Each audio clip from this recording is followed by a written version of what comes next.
എൻ്റെ മകൻ ഒളിച്ചോടിയിട്ടുണ്ടെങ്കിൽ അതിന്റെ പരിപൂർണ്ണ ഉത്തരവാദിത്വം ഏറ്റെടുക്കാനുള്ള ചങ്കൂറ്റം എനിക്കുണ്ടാവണം. എൻ്റെ മകൻ ലഹരിക്ക് അടിമപ്പെട്ടിട്ടുണ്ടെങ്കിൽ അതിന്റെ പരിപൂർണ്ണ ഉത്തരവാദിത്വം ഏറ്റെടുക്കാനുള്ള ഉത്തരവാദിത്വം എനിക്കും ഭാര്യയ്ക്കും ഉണ്ടായിരിക്കണം. അതൊക്കെ മറ്റുള്ളവരുടെ മുകളിലേക്ക് ചുവത്തി വെച്ചുകൊണ്ട് എൻ്റെ കുടുംബം സുരക്ഷിതമാണെന്ന് കരുതുന്നിടത്ത് നിന്ന് തുടങ്ങുന്നു നമ്മളെ നാടിൻ്റെ ശാപം.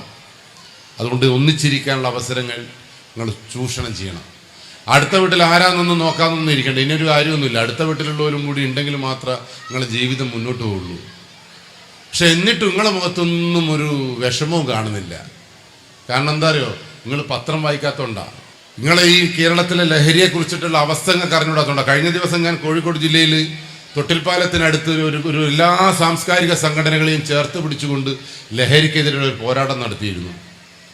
ആ പോരാട്ടം നടന്ന സ്ഥലത്തിൻ്റെ അപ്പുറത്തെ വീട്ടിലാണ് ആ നാട്ടിലുള്ള ഏറ്റവും മാന്യനായ മനുഷ്യന്റെ മകൻ പ്രണയം നടിച്ചൊരു പെൺകുട്ടിയെ വീട്ടിലേക്ക് കൂട്ടിക്കൊണ്ടുവന്ന് ഉടുതുണിയില്ലാതെ പെൺകുട്ടിയെ കട്ടിലിനോട് ചേർത്ത് കെട്ടിയിട്ട് ആ ഉപ്പയും ഉമ്മയും കുട്ടീനെ കാണുന്നില്ല എന്ന് പരാതി പറഞ്ഞപ്പോൾ പോലീസ് അന്വേഷിച്ചു പോയപ്പോൾ കണ്ടത് ഒരിക്കലും പോലീസ് പ്രതീക്ഷിക്കാത്ത, ഒരിക്കലും മനുഷ്യന്മാർ പോലും പ്രതീക്ഷിക്കാത്ത ആ നാട്ടിലെ നന്മ മരത്തിൻ്റെ വീട്ടിൽ നിന്നാണ് ഈ കുട്ടി നമുക്ക് കിട്ടിയത്.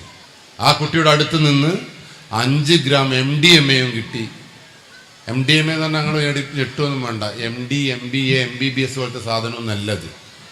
ലോകത്തിലേറ്റവും വൃത്തികെട്ട, മനുഷ്യനെ പിശാചാക്കുന്ന ലോകത്തെ ഏറ്റവും ഭീകര ലഹരി വസ്തുവിൻ്റെ പേരാണ് MDMA.